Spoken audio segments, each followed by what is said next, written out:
What is it that we are all seeking?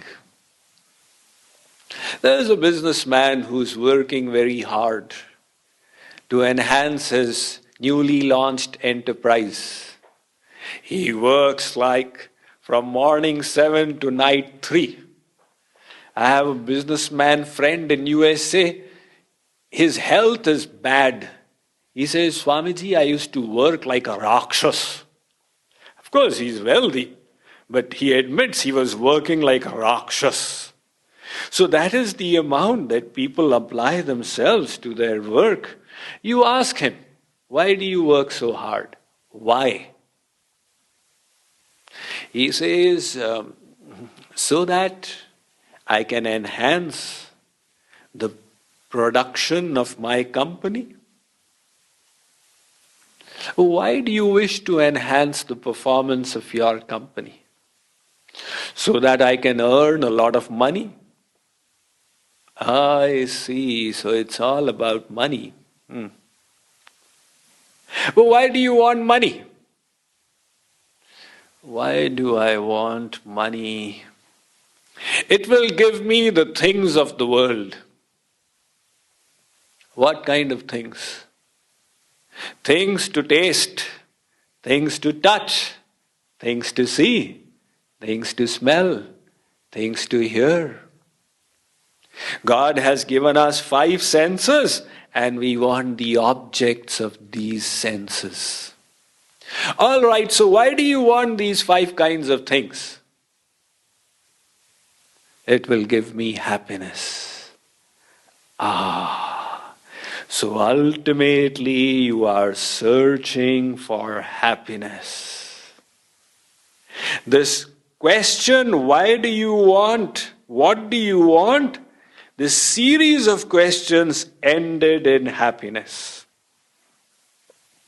Ask the same series of questions to anyone in any country of the world, practicing any profession. What do you want? Whatever he says, why do you want this?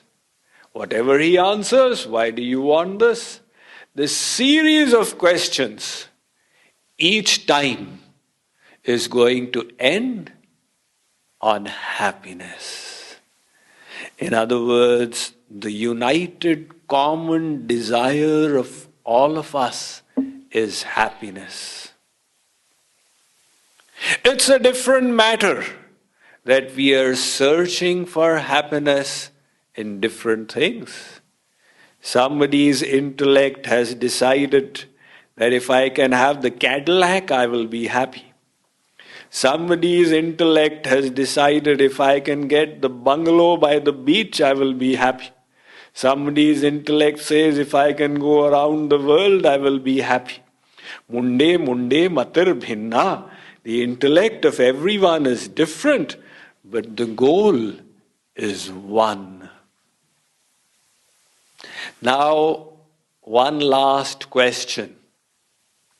Why do we want happiness?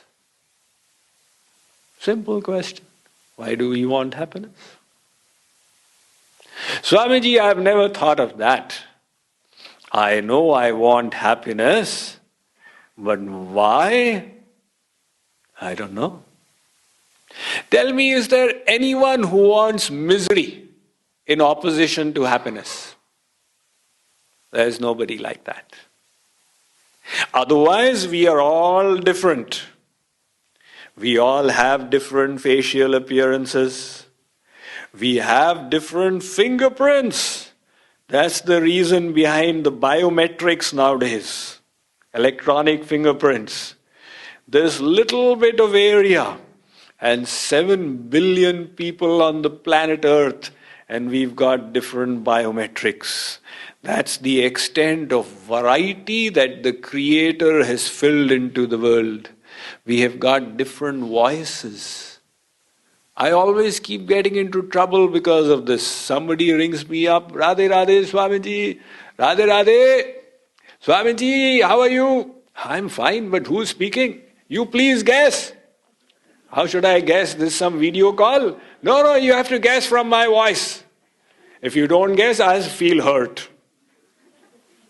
I speak to so many people, but this person expects that I should recognize from his voice and say, oh, you are so and so.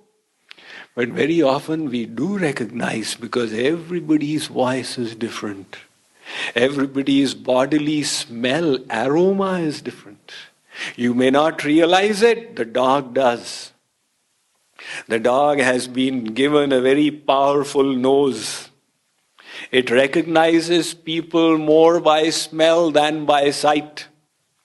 That is why you go to your friend's house who has a pet dog, and that dog sees you and barks.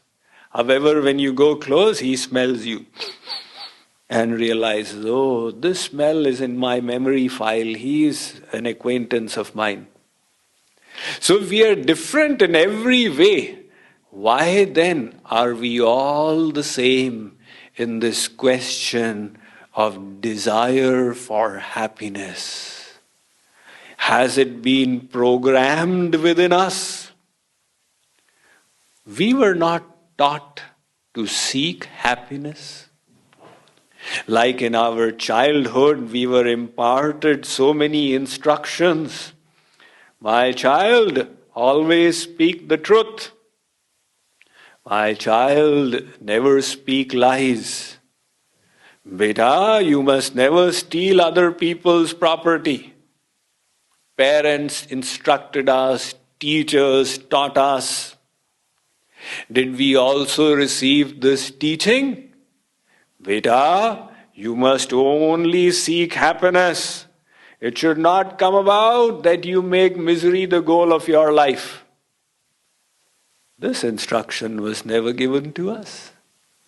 In other words, without being taught by anyone, this desire for happiness awoke within us. And it was the first slogan we raised upon birth. When we were born, the first thing we did was to raise the slogan, give me happiness, give me happiness. You will say, Swamiji, we raised such a slogan when we were born, but we could not even say A, B, C, D, K, K, G, H. No, not the kind of empty slogans of the world. We raised it with all our heart. What did we do when we were born? We cried. All of us cried. We've forgotten now, but we did. And why did we cry? Because in the process of birth, we experienced pain. And by crying, we gave vent to our emotions. I have not come in this world for pain. I have come for happiness. Give me happiness. Oh. And from there till today, 20 years, 30 years, 40, 50, 60, 70 years, all we have been seeking is happiness. And the varieties of things we do is for the same purpose.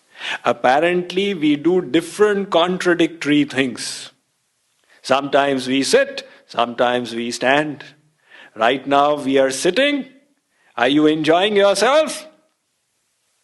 Yeah, as out of politeness, you can say, yes, Swamiji, I'm enjoying myself.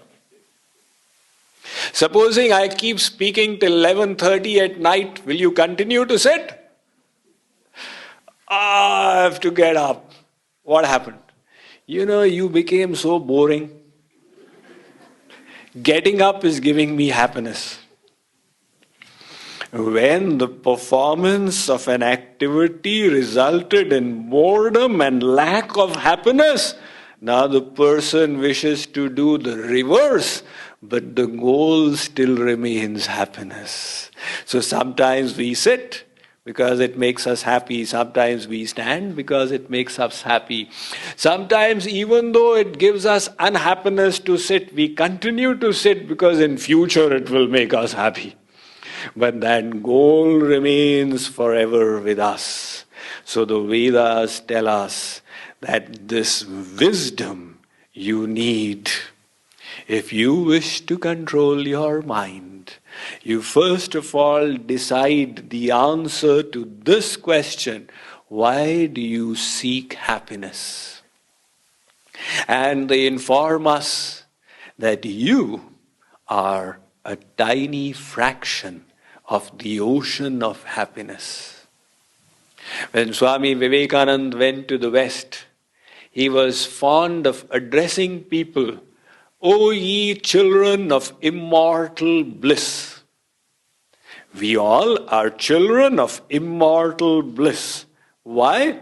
Our source, the eternal Father, is an ocean of infinite happiness, infinite bliss. Anando brahmeti vyajanat anandadhyeva khalvimani bhutani jayante anandena jatani jivanti anandam prayantyabhisamvishanti. Taittiriya Upanishad of the Yajurveda is saying that Supreme Lord who has created us is an ocean of infinite bliss. It is from Him that we have emanated. It is within Him that we are situated. So because we are fragments of the ocean of bliss, we are naturally drawn to bliss. This desire for bliss has been indelibly inked into the blueprint of our personality when we were created at the beginning of eternity. And until we find that perfect bliss which will satisfy us, we will never be contented. This quest will go on. And no matter whatever material happiness we give to our soul, the soul from within will give the decision: I am still not satisfied. Give me the divine bliss.